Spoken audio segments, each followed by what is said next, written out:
Salut à tous, j'espère que vous allez bien. Aujourd'hui, je vais vous raconter l'histoire des gardiens de Ubuntu et d'un méchant, d'un grand méchant, qui est d'ailleurs l'ennemi des gardiens d'Ubuntu, qui s'appelle Darkwell. On va voir d'abord qui est ce méchant, qui est Darkwell. Est-ce que c'est un être humain? Est-ce que c'est un mutant? Est-ce que c'est un monstre? En réalité, Darkwell était un esprit. Voilà. Dans l'histoire des gardiens d'Ubuntu, il y avait les humains, il y avait les esprits. Et Darwell faisait partie des esprits. C'était un esprit maléfique qui avait une dent contre un autre esprit qui était déjà bon, qui s'appelait Ubuntu, qui a légué ses pouvoirs, qui a transmis ses pouvoirs à des êtres et qui est parti, qui a disparu. On ne sait pas où il est. Et ces êtres, c'est eux qu'on appelle les gardiens d'Ubuntu. Maintenant, Darkwell, il s'appelait Haka, l'esprit Haka. Haka était jaloux d'Ubuntu parce qu'Ubuntu c'était le plus fort des esprits. Et Haka voulait prendre la place de Ubuntu. Ubuntu étant vieux, euh, il devait laisser donner ses pouvoirs, ou du moins sa couronne, parce que ses pouvoirs c'est au niveau de sa couronne, il devait remettre ça à un autre esprit. Et ça, et comme il connaît, il sait que Haka est maléfique, il a refusé de donner sa couronne à Haka.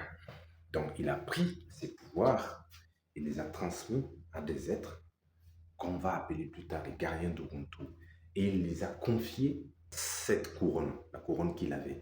Mais il n'a pas confié la couronne aux gardiens d'Ubuntu directement parce qu'il y avait deux êtres, deux types d'êtres, deux groupes des gardiens d'Ubuntu. Il y avait les gardiens d'Ubuntu qui sont sur Terre et les gardiens d'Ubuntu qui sont dans l'espace, qu'on appelle les sages.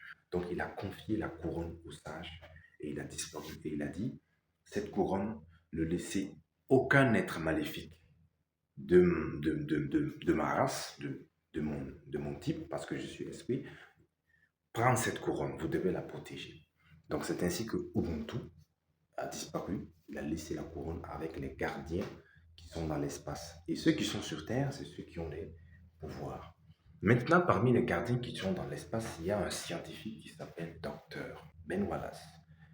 Et Ben Wallace, il va recevoir une mission des autres gardiens de l'espace pour dire qu'il doit concevoir, fabriquer quelque chose pour les protéger parce que Ubuntu, depuis là où il est, communiquait avec les gardiens dans l'espace. Il disait qu'un grand danger allait arriver. Un autre esprit va s'emparer de sa couronne et qu'il faut faire quelque chose.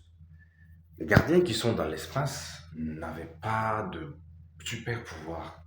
Ils n'avaient pas d'autre solution, ils ne savaient pas comment faire, mais ils avaient la connaissance. Donc, ils ont confié la tâche à un homme qui s'appelait le docteur Ben Wallace. Essaye de faire quelque chose parce qu'il y a un danger qui vient. Et là, qu'est-ce que Ben Wallace il fait? Il va se mettre à concevoir une intelligence artificielle. Et cette intelligence artificielle devra normalement décrypter d'abord le monde invisible, puisqu'on parle d'esprit. Et lorsqu'il aura affaire à un être invisible, il doit pouvoir le combattre. En tout cas, c'était une IA très très puissante. Mais le docteur avait besoin d'une source d'énergie très très très puissante pour démarrer cette IA, puisqu'il avait déjà les informations pour faire tourner l'IA, pour l'entraîner et tout, tout, tout. Mais il n'y avait pas assez d'énergie. Dans les discussions avec les autres, l'esprit Haka les espionner. Et il a su qu'en fait, son ennemi Ubuntu était toujours vivant. Donc, qu'est-ce qu'il va faire? Il ne peut pas accéder directement au monde des visibles parce que lui, il est invisible. Pour accéder au monde des visibles, il faut se transformer en un être. S'il se transforme en un être, il devient vulnérable. S'il devient un être humain, on peut facilement le tuer et tout, tout parce qu'il obéit aux lois de la nature de cet être. Il va se transformer en source d'énergie.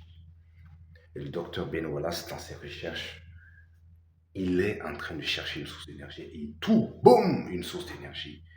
Malheureusement, il va prendre ça sans chercher à savoir, sans l'analyser et il va alimenter son IA avec.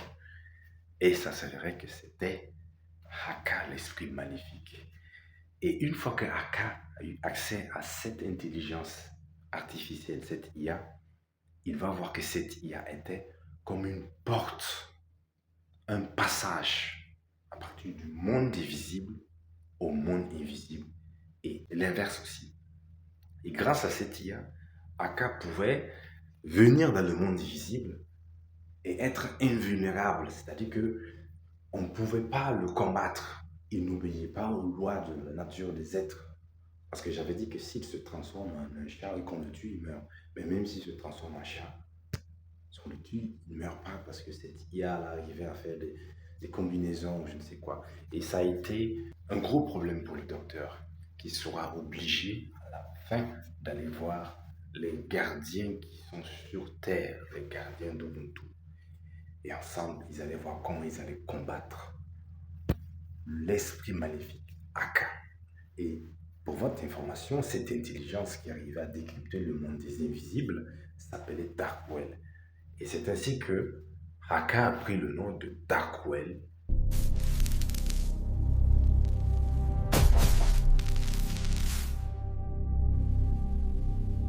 La suite, ce sera pour une autre fois.